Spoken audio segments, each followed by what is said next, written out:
how did a satirical political cartoon from 1782 somehow rewrite modern legal history? Right. And why do countries with the absolute highest levels of gender equality paradoxically have the most, traditional stark divides in gender career choices? It's a huge question. Welcome to the Deep Dive. Today, we are taking an incredibly extensive, incisive look into a highly provocative new 2026 ebook. It is called Mental Fortress, Fortifying Your Mind Against Feminist Propaganda by Conrad Riker. Yeah, it's a dense read. It really is. And if you want to follow along with us, and get the full unvarnished experience for yourself, you can buy this book right now on Amazon Kindle and Google Play Books. Which I highly recommend doing. Yeah, and you should also definitely follow the author at Conrad Riker on Substack. Also, if you're new to the show or a regular listener, please hit that like and subscribe button to help us beat the algorithms. Because it's an unapologetic text. And we have a tremendous amount of ground to cover regarding the history of our institutions and how the author claims they operate today. We really do. Our mission today is to unpack the core arguments, the historical claims, and what the author calls the cognitive protocols presented in Riker's book. Right. This is a text written specifically for men seeking to understand and navigate what the author describes as a politically captured society. But, and this is important before we dive into the material, we need to issue a very clear, critical disclaimer. Yes, this is paramount. We are discussing highly charged, deeply polarizing political and cultural concepts today. Extremely polarizing. Right. So we must explicitly state to you, the listener, that we are not taking sides here. Absolutely not. We're not endorsing the political viewpoints, the ideologies, or the specific conclusions drawn in this book. Our role today is strictly to act as neutral, objective guides. Just the messengers. Exactly. We're here to convey and analyze the ideas exactly as they are presented in the original source material. We are, just mapping the territory of the author's arguments, nothing more. Okay, let's unpack this. We are going to start exactly where the author starts. And that's this concept of the cognitive battlefield. Yeah, the cognitive battlefield. Riker makes a structural argument that the battle for the modern mind doesn't begin with, legislation or voting booths. He says it begins with the words we use and the specific information we are allowed to share in public spaces. Right. He makes the case that modern institutions, so we're talking legacy media, academia, corporate HR departments, are actively waging a form of information warfare designed to pathologize masculine traits. And he frames it as this highly coordinated effort to redefine reality from the top down. He does. And the text points to a very specific, high-profile incident to anchor this whole argument. The Google thing. Right, the case of James Damore, the Google engineer who was fired back in 2017. Man, I remember when that happened. It was everywhere. Yeah. Riker uses this as the ultimate case study of how modern institutions handle empirical data that, contradicts their established ideological narratives. Yeah, because Damore, as you might recall, he wrote an internal memo suggesting that biological differences in personality traits could partially explain why women are underrepresented in the tech industry. Specifically in high-stress coding environments. Right. And the book emphasizes that Damore wasn't just pulling these ideas out of thin air or relying on outdated stereotypes. No, not at all. He cited the Big Five personality model, often referred to as OCEAN: openness, conscientiousness, extroversion, agreeableness, and neuroticism. Right, which is, it's one of the most rigorously tested, peer-reviewed frameworks in all of psychology. Cross-culturally validated, too. Exactly. And Damore pointed out that statistically, women on average score higher in traits like agreeableness, which is, an orientation towards social harmony. Right. And neuroticism, which involves higher sensitivity to stress. Meanwhile, men lean toward systemizing. But the reaction from the company and the press, it wasn't a debate about his data or his methodology at all. No. According to the book, the reaction was an immediate corporate and media excommunication. Riker points out that the mainstream media never actually engaged with the empirical research on trait distributions. They didn't even try. They didn't bring on psychometricians to debate the standard deviations of the Big Five. They simply labeled the factual content as sexist, declared it harmful to the workplace environment, and memory hold the underlying science. Wow. For Riker, this illustrates the foundational rule of the modern cognitive battlefield. Feelings trump empirical data. It's wild. A company literally built on the ruthless analysis of data fired an engineer for analyzing data. Right. Simply because the conclusions violated the the emotional and political safety of the corporate culture. That's his core argument there, yeah. Which brings us to one of the most fascinating linguistic traps Riker dissects in the book, the phrase toxic masculinity. Oh, this part is really interesting. He calls this a Kafka trap, or a misandrous double bind. The analogy he uses is incredibly illustrative. For a tax analogy, right? Yeah. It's like being put on the witness stand and asked by a prosecutor, have you stopped cheating on your taxes? Right. Any answer you give implies guilt. Like if you say yes, you admit you used to cheat. If you say no, you admit you are still cheating. It's a rigged game. Totally. Okay. If a man accepts the label of toxic masculinity, he's confessing that his inherent nature is pathological and requires correction. And if he rejects the label, his defensiveness is immediately cited as proof of his underlying toxicity and fragility. Oh, wow. Yeah. If he remains silent, his silence is deemed complicity in a patriarchal system. Riker argues that this term is not descriptive. It's not in the DSM or anything. Exactly. It is not a clinical diagnosis. It is purely a semantic weapon. The double bind is incredibly calculated, as he describes it. How so? Well, if a man exhibits traditional stoicism and strength, he is branded a tyrant, emotionally stunted, or, a physical threat. But if he follows the prevailing cultural advice to be vulnerable, tearful, and emotionally entirely open, he is often despised and discarded by both peers and partners for failing to be a reliable protector. You literally cannot win the game. You can't. Which is why Riker says the only viable move is to refuse to play it entirely. The power of language to trap a person's thinking like that, that is a major theme here. It's foundational to the whole book. The book actually dives into the Sapir-Whorf hypothesis to explain the mechanics of this linguistic control. Right. For those who aren't familiar, that's the linguistic theory that the specific words and grammatical structures of the language you use fundamentally shake the boundaries of your thoughts. Exactly. So Riker argues that when we passively accept new terminology, like using birthing person instead of mother, or assigned male at birth instead of just male, we aren't just being polite or accommodating. No, he says we are participating in what the Australian psychologist Nick Haslam calls concept creep. Concept creep? Yes, concept creep is a crucial framework in this chapter. It refers to semantic inflation. Like economic inflation, but for words. Exactly. It's where the definition of terms related to harm, abuse, or identity continually expand to include increasingly minor or purely subjective experiences. Right. Riker argues that by forcing the population to adopt these expanding definitions, biological reality is made totally subservient to political fantasy. So you're forced to cognitively process the world through an ideological lens before you even form a sentence. That's his point, yes. What's fascinating here is how Riker connects this linguistic control to a broader structural philosophy. He traces the intellectual foundation of this manipulation back to the Frankfurt School. Yes. And the importation of something called standpoint epistemology. Can you explain how he breaks down the mechanics of that concept? Because that was pretty dense. Yeah, standpoint epistemology is the philosophical theory that subjective lived experience, specifically the lived experience of marginalized groups, holds more weight and access to truth than objective empirical data. Oh, I see. Under this framework, truth is not discovered through the scientific method. Truth is determined by one's position in a hierarchy of power. Wow. Riker explains that under this operational model, if a specific group feels oppressed, the statistical reality of their safety, their prosperity, or their legal rights is rendered entirely irrelevant. So the feelings matter more than the stats. Exactly.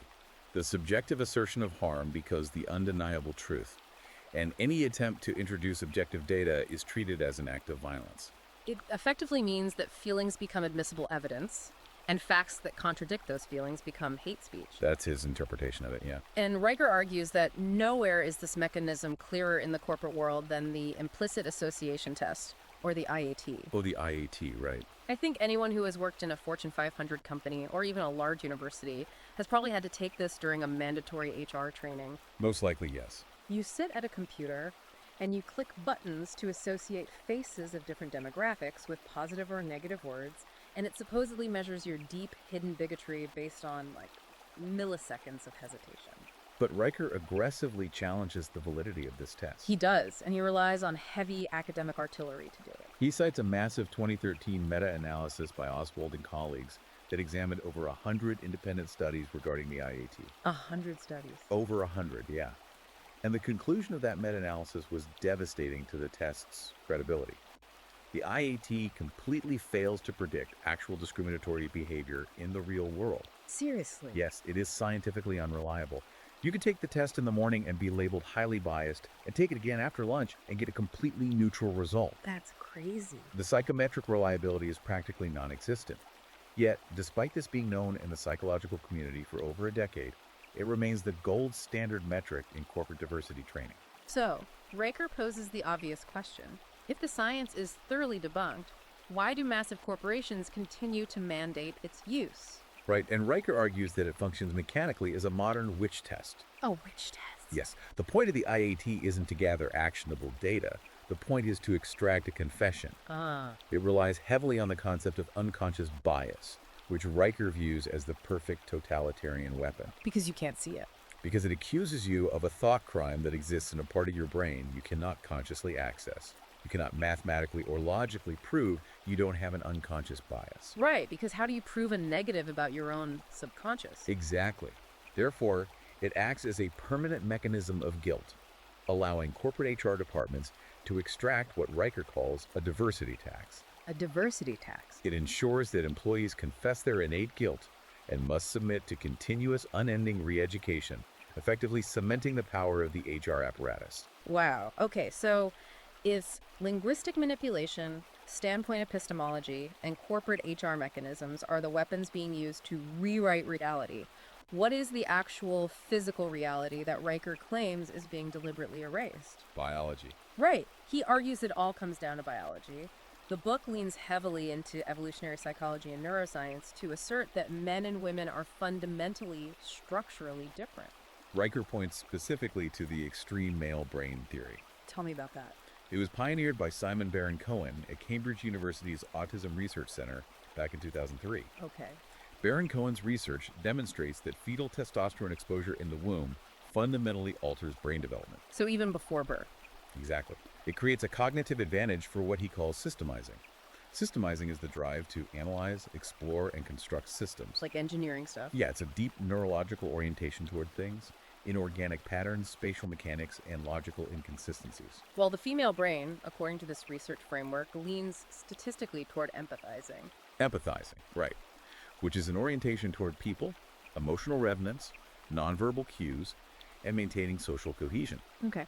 Riker argues this specific hormonal cocktail, this binary division of cognitive labor, is the biological tool that actually built civilization, from the engineering of Roman aqueducts to the architecture of modern software systems. And he backs this psychological theory up with hard structural neuroscience. He really does. The book cites Riegrak's 2014 meta-analysis, which is a massive undertaking that looked at 126 different brain imaging studies over several decades. And the volumetric findings are stark and highly consistent. What did they find? The male amygdala, which is a neural center primarily responsible for threat detection, physical aggression, and competitive drive, is consistently 6 to 7% larger in volume than in females. Wow. Conversely, the female hippocampus, which is deeply involved in verbal memory, social mapping, and emotional encoding, shows a significant volumetric advantage. So they are literally built differently. Riker's core point here is that you cannot gaslight neurons. Yeah. These are physical, measurable, structural realities that completely obliterate the blank slate theory. The blank slate theory being the idea pushed by social constructionists that all gender differences are merely the result of socialization and cultural conditioning. Exactly. Okay, but let me offer some genuine pushback here because I want to stress test this argument. Go for it. If all of this is biological, wouldn't a society that actively removes patriarchal oppression, provides massive social safety nets and gives women total freedom, see these differences eventually disappear? That's the common counter argument. I mean, shouldn't a perfectly egalitarian society where all systemic barriers are removed naturally result in a 50-50 split in all professions? What do the sociologists say about that? That is exactly the outcome that social constructionists and feminist sociologists predicted for decades. Yeah. They argued that if you remove the cultural thumb from the scale, the sexes will behave identically. But do they? Riker points to the data to show that the exact opposite happens in the real world. This phenomenon is known in sociological circles as the gender paradox. The gender paradox. He heavily cites a 2018 study by Stoet and Geary that analyzed massive data sets from 67 different countries. Okay. They found that in the most egalitarian, prosperous nations on Earth, countries like Norway, Sweden, and Finland, which have incredibly robust social safety nets and aggressive gender equality policies, sex differences in personality and career choice actually increase significantly. But wait, how does the author explain that? Is he saying that giving people more freedom actually makes them conform more to traditional biological roles? That's exactly what he said. Seems totally counterintuitive. Are there alternative explanations for the data? Like maybe there is a cultural backlash in those countries. The authors of the study, and Riker, argue that it comes down to economic freedom and biological defaults. When survival is on the line, say, in a developing nation without a safety net, women are much more likely to enter STEM fields because those jobs provide a reliable, high-paying way to secure food and shelter. Oh, that makes sense. Economic necessity overrides biological preference. But in Norway, where healthcare, education, and basic survival are guaranteed by the state, that economic pressure vanishes. Right. When liberated from economic necessity, people default to their innate biological preferences. And what's the result of that? The result: in incredibly egalitarian Norway, approximately 90% of nurses are female, and 90% of engineers are male. Wow, 90%. Women maximize their preference for people-oriented careers, and men maximize their preference for thing-oriented careers. Which Riker points out is deeply frustrating to the institutions pushing the blank slate narrative because it proves empirically that equality of opportunity does not and will never equal equality of outcome. And Riker traces these biological differences back even further, looking at our evolutionary mating strategies. He brings up David Buss's famous 1989 study, which is basically the foundational text of evolutionary psychology. Yes, Buss's study is a cornerstone. It's vital because of its sheer scale and methodological rigor. Tell us about it. Buss surveyed over 10,000 subjects across 37 different cultures on 6 continents. That's massive. He wanted to see if mating preferences were cultural constructs or biological imperatives. The results showed universal mate preference patterns that held constant across drastically different cultures. So it didn't matter where they were from. Regardless of whether he was surveying a polygamous hunter-gatherer society in Africa or a modern capitalist society in North America, the baselines remained identical. What were the baselines? Men universally prioritized fertility cues, specifically youth and physical attractiveness. Women universally prioritized resource acquisition cues, status, wealth, ambition, and a man's willingness to invest those resources in offspring. So it's hardwired. Riker's conclusion is that evolution wrote these preferences into our DNA over millions of years, and no HR seminar is going to overwrite them. To really drive a nail into the coffin of the blank slate theory, the book brings up the incredibly tragic case of David Reimer and Dr. John Money. Oh, yeah. This is a tough one. This is a tough, dark story, but the author uses it as the ultimate proof of his thesis. In 1965, a baby boy named Bruce had a botched circumcision procedure that essentially destroyed his anatomy. That's awful. Desperate, the parents consulted Dr. John Money at Johns Hopkins University. Dr. Money was a leading proponent of the blank slate theory, and he convinced the parents to raise the boy entirely as a girl, renamed Brenda. He argued that gender was entirely malleable. Just a product of socialization and environment. It was the ultimate, albeit horrific, real-world test of the social constructionist hypothesis. So what happened? Brenda received female hormones, wore dresses, played with dolls, and was treated exclusively as a girl by everyone in her life, including her parents, who kept the secret. According to the blank slate theory, Brenda should have grown up perfectly adjusted as a typical female, proving that socialization is everything. And she didn't. No, the experiment was a catastrophic, undeniable failure. Brenda experienced severe, agonizing gender dysphoria from early childhood. Oh, yeah. She constantly gravitated toward male typical play, fought with her peers, and felt a profound sense of alienation. Eventually, upon learning the truth in her teens, she immediately rejected the female identity, transitioned back to living as a male named David. And tragically, the trauma of the entire ordeal led him to commit suicide at age 38. Right. Riker uses this dark chapter of medical history to assert an undeniable law. Biology always wins. You simply cannot socialize a human being out of their chromosomal reality. It is a devastating example of theory destroying a human life. So from these biological differences in how our brains work and the underlying reasons behind the careers we choose, The book transitions into how those exact choices are interpreted economically. Right, the economic side of things. Here's where it gets really interesting, because Raker claims that modern economic statistics are actively, intentionally manipulated to create a false narrative of systemic oppression. Goes hard on this. Let's talk about the most famous economic statistic of our lifetime, the gender wage gap. He is referring to the ubiquitous statistic claiming that women make 77 cents for every dollar a man makes. We've all heard it. Riker doesn't just disagree with this metric. He calls it deliberate mathematical illiteracy. Mathematical illiteracy. He points out a glaring logical flaw that conservative economists like Thomas Sowell have noted for decades. The logic goes like this. If women truly produce the exact same labor output, with the exact same hours and efficiency as men, but for 23% less cost, Yeah. purely ruthless, profit-maximizing capitalist corporations would fire all their male employees tomorrow. Right. Riker highlights the massive cognitive dissonance here. How can society simultaneously claim that modern capitalism is this ruthlessly efficient, cutthroat, profit-driven machine that will outsource jobs overseas to save pennies, and simultaneously claim that every corporation in America is intentionally passing up a massive 23% discount on their domestic labor force just to maintain a boys' club? That makes zero economic sense. If the 23% discount were real, any company that hired exclusively women would completely dominate the market and bankrupt their male-heavy competitors overnight. Exactly. The reason that doesn't happen, as Riker details, is because the wage gap is not evidence of systemic discrimination.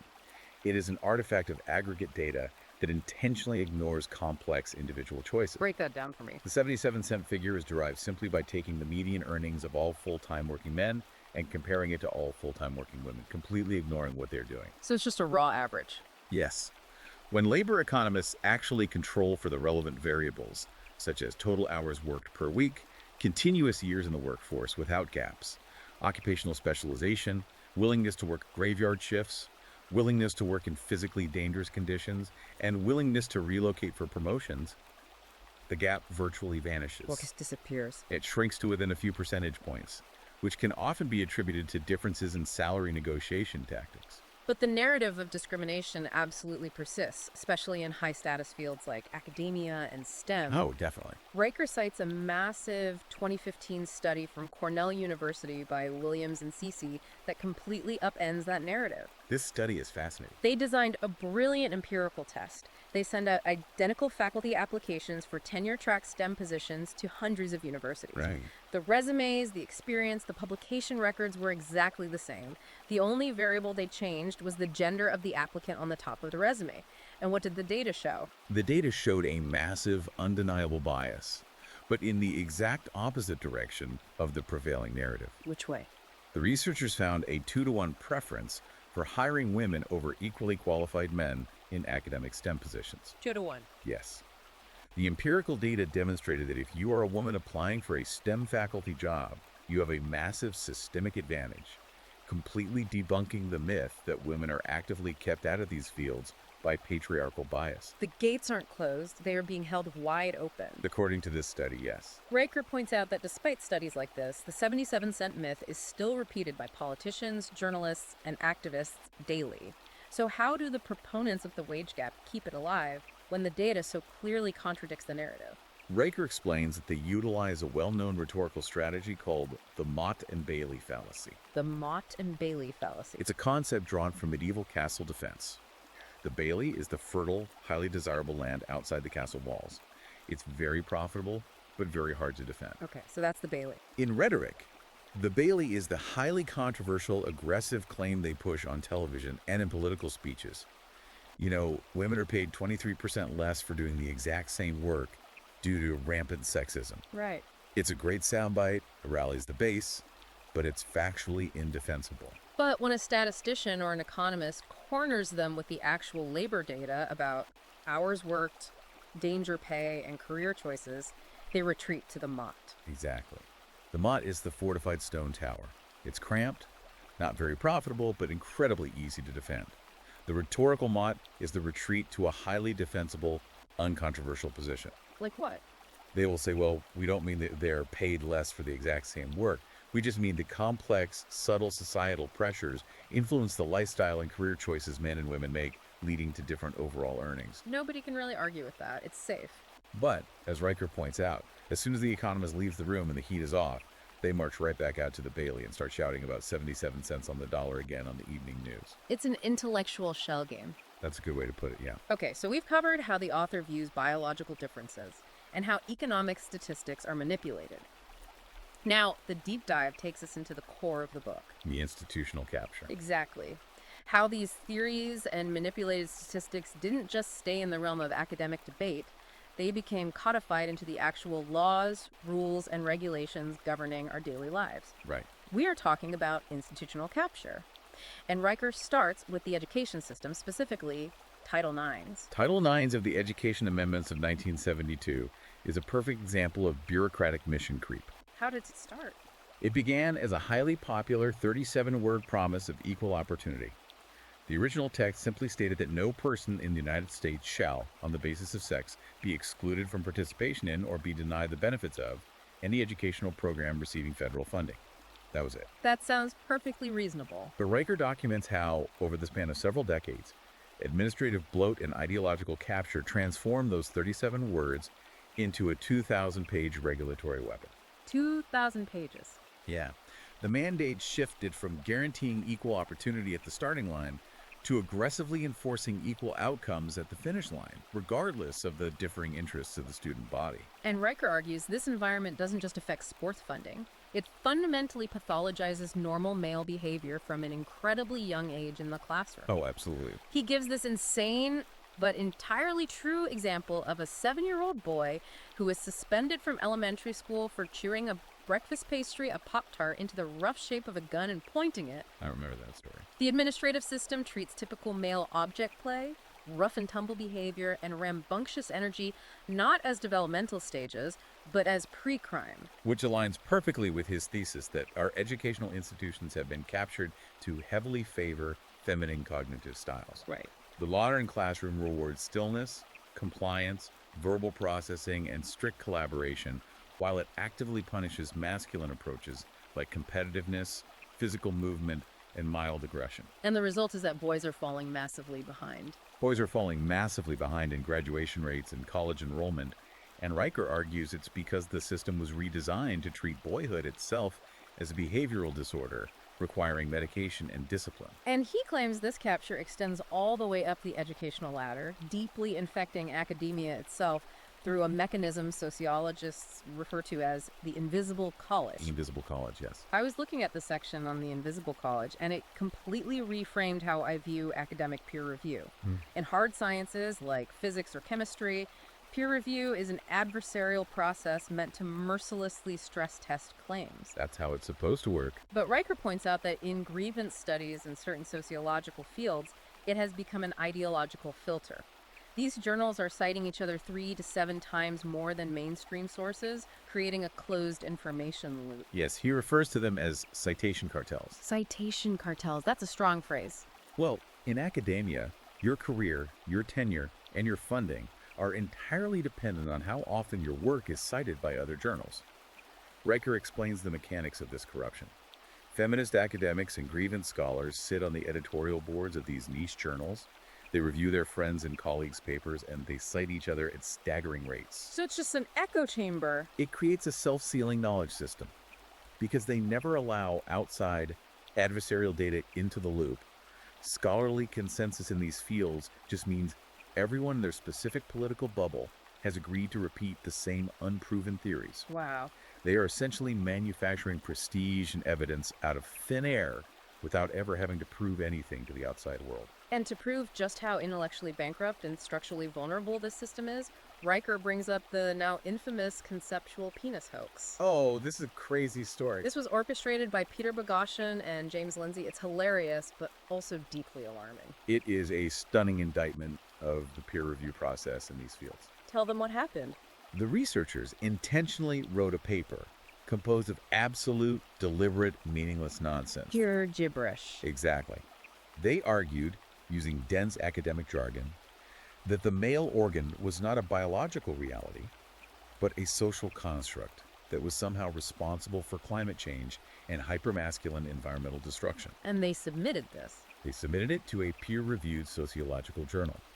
According to the rules of rigorous academia, it should have been rejected immediately. Obviously. But because the paper perfectly utilized the correct ideological buzzwords, cited the right authors, and aggressively attacked masculinity, it was accepted for publication. That is just incredible. Riker uses this historical event to prove that the system does not filter for objective truth or scientific rigor. It exclusively filters for ideological conformity. If we connect this to the bigger picture, this academic rot doesn't stay confined to university libraries. It bleeds directly into our legal system. The book points to a major turning point, which is the Obama administration's 2011 Dear Colleague letter regarding Title IX enforcement on college campuses. Right. Riker argues this wasn't just a memo. It fundamentally altered the concept of due process for men in America. The mechanics of the Dear Colleague letter were profound. It effectively mandated that universities handle sexual misconduct allegations using a preponderance of the evidence standard. Preponderance of the evidence. What does that mean exactly? In legal terms, preponderance of evidence means 50.01% certainty. 50.01. It is basically a coin flip. This replaced the much higher, clear, and convincing evidence standard that was traditionally used. Right.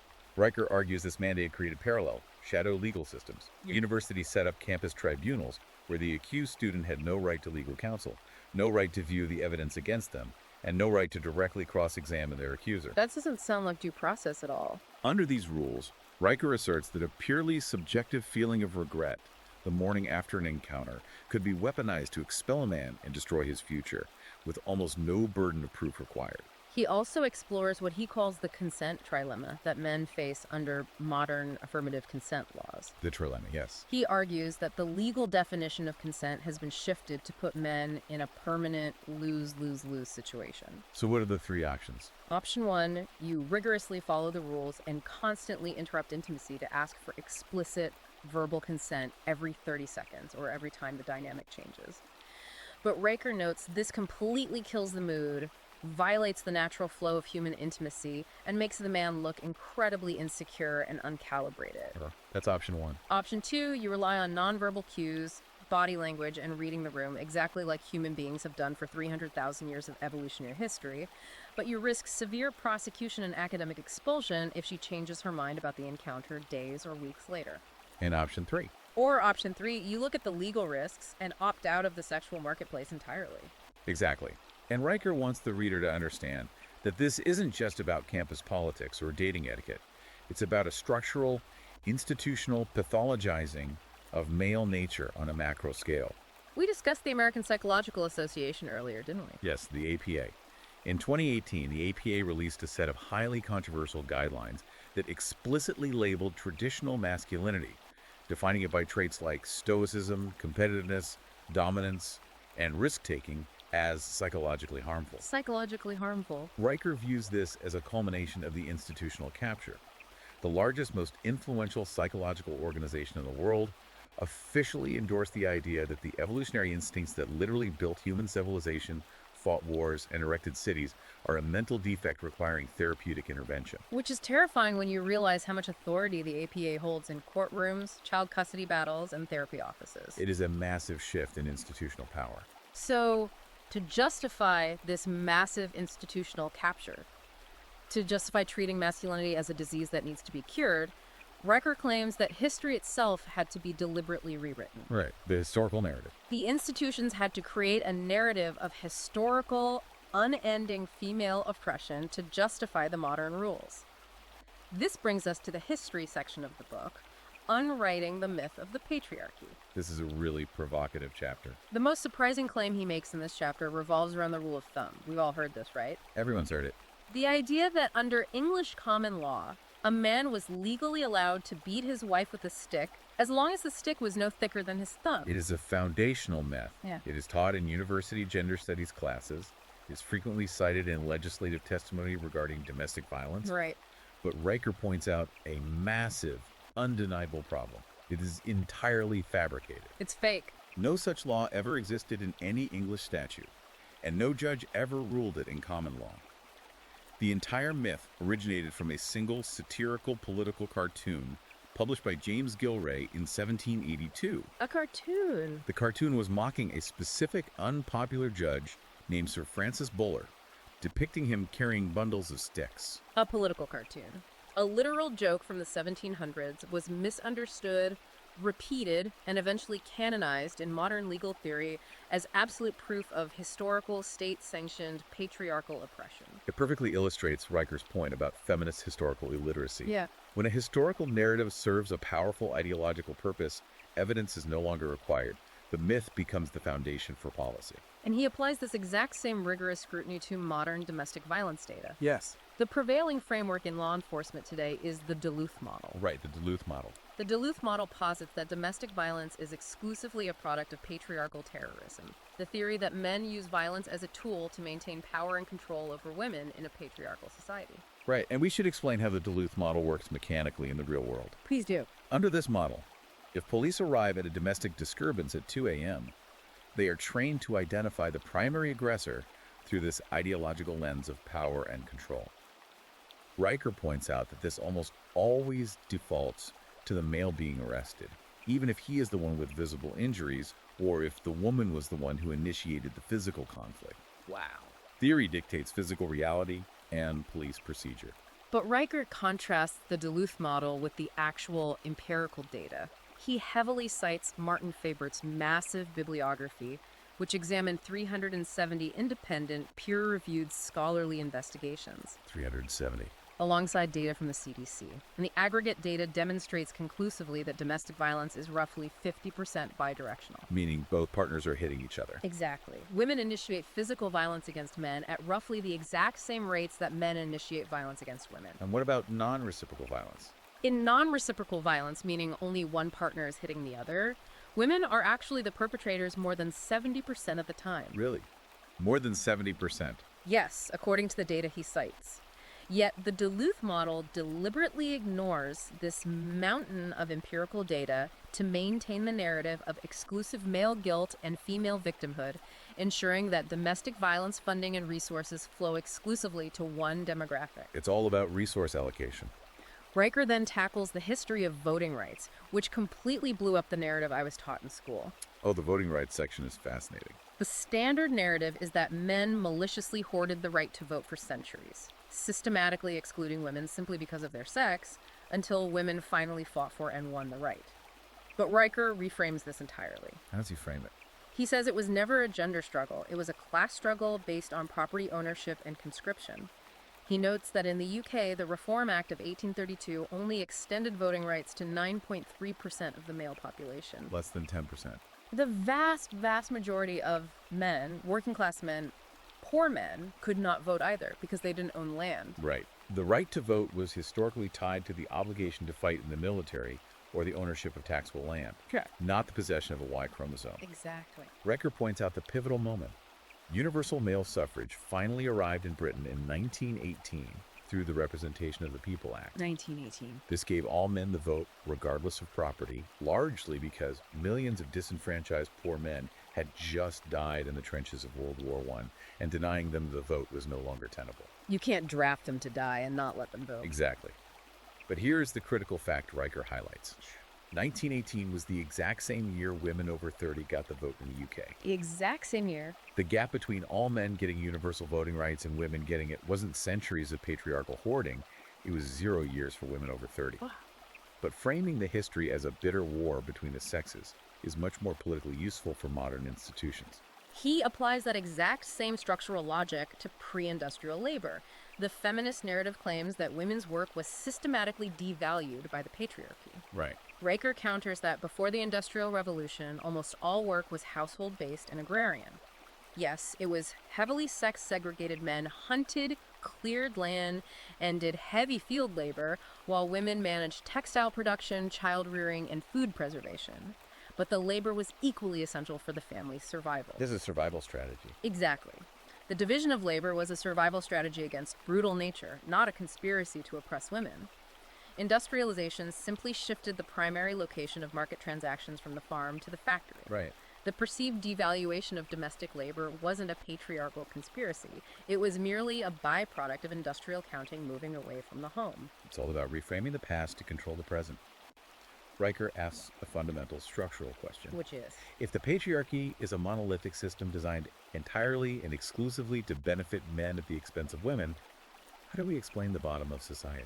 The bottom of society. Why do men make up 91.5% of all workplace fatalities? Why are the vast majority of the unsheltered homeless population male? Why do men account for nearly 80% of all suicides? Those are staggering numbers. Riker argues that a system that actively sacrifices its men in dangerous jobs, discards them when they fail, and ignores their mental health crises to protect and provide for its women isn't an oppressive patriarchy. It's a system of strict biological species preservation.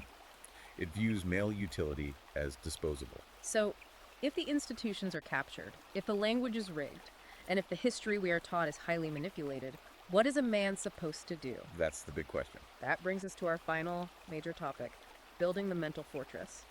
The book isn't just theory. Riker provides very specific, tactical, cognitive protocols for men to navigate this reality. These are defensive protocols for the mind. Right, let's go through them. The first is what he calls definitional refusal. Riker argues that a man who cannot define his own terms is destined to become a slave to the definitions of others. How does that work in practice? When you are confronted in an argument or a corporate meeting with ideological neologisms, words like emotional labor, mansplaining, or cisgender, the protocol is to completely refuse to engage in the debate until those terms are defined with absolute precision. So don't just go along with it. Do not passively adopt their vocabulary to be polite, because doing so immediately concedes the foundational premise of their reality. You lose the argument before you speak if you use their map. That makes a lot of sense. Then there is the emotional self-regulation firewall. This is deeply practical. It is. When someone attacks you in a debate with a highly emotionally charged label, calling you a misogynist, a bigot, or an incel, you have to recognize the mechanism at play. Riker says this is not a logical argument.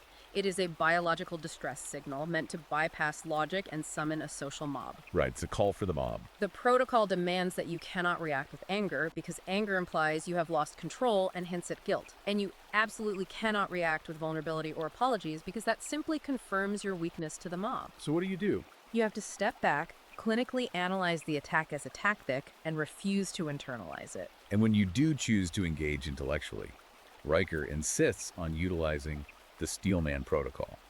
The steel man, Yeah, not the straw man. exactly. Everyone knows what a strawman argument is, intentionally attacking the weakest, most ridiculous version of your opponent's point. Riker says that tactic is for intellectual scavengers. Intellectual scavengers. I love that term. The Steelman protocol requires you to do the opposite. You must construct the absolute strongest, most coherent, most titanium-plated version of the feminist argument you're facing. Right. You strip away their emotional buzzwords, you rebuild their argument using the best possible logic, and then you defeat it. Riker argues that if you can't beat their absolute best argument, you haven't actually won the debate. You've just won a shouting match. So what does this all mean for how we consume information day to day? That's where the statistical latency protocol comes in. 48-hour rule. Riker colloquially calls it the 48-hour rule.